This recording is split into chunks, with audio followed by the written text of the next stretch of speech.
It's a conflict most Americans know nothing about. Bombings, shootings, and clashes between guerrilla groups have turned Colombia into a battleground. The violence has left thousands homeless. Juan Galán's father was assassinated while running for office in the 1980s. Now he's entered politics, calling for a tougher stance on the cartels. The current president, Gustavo Petro, set up a policy which is called total peace. And it's trying to build peace accords with every criminal organization in Colombia that mainly are supported by narco traffic, the cocaine traffic. Also with the armed forces having debilitated their capacities. These guerrilla groups control Colombia's cocaine trade, which supplies the U.S. drug market. Now that the Trump administration has cut off aid, Colombia's government is struggling to stop them. For years, the U.S. provided Black Hawk helicopters to help combat drug trafficking. And today, most sit idle. The freeze on U.S. aid has left the country's security forces without air support to fight these groups. So a major war has erupted, leading to 26,000 people being displaced to our city. The fighting is still ongoing, and the National Army is trying to regain control of the area, but so far, without success.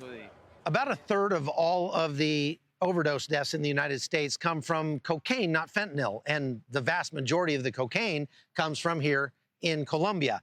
Now, that's controlled by one of two organizations, the FARC or the ELN, and those two organizations are being facilitated by the Venezuelan government right across the border here from me here in CÚCUTA.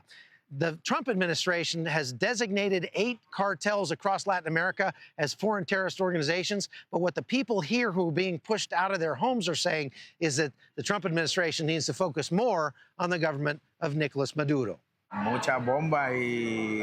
There were bombs, gunfire, destruction everywhere. We had to leave because of the fighting between the FARC and ELN. The people with guns control everything, and we who work the land have to flee to survive. This pile of rubble behind me is all that's left of a police station, if you can believe that. Just a couple nights ago, a car bomb went off right where I'm standing and leveled the entire building.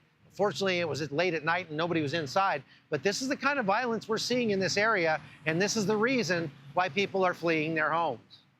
Despite the Trump administration's cartel crackdown, many in Colombia question why the Biden administration removed the FARC from the terror list in 2021, especially as it continues to dominate the drug trade.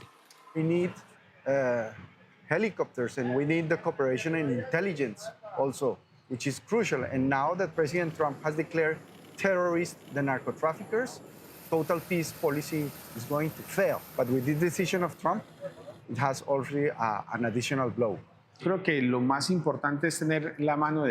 think the most important thing is to have God's guidance in all of this. Every morning, we put our work in God's hands, and I believe that's why things have gone well so far. While Colombia faces its worst security crisis in years, the U.S. terror designation of drug cartels may be just the first step. Until these groups are fully crushed, the crisis and the drugs will continue to spread. From Cúcuta, Colombia, I'm Chuck Holton for CBN News.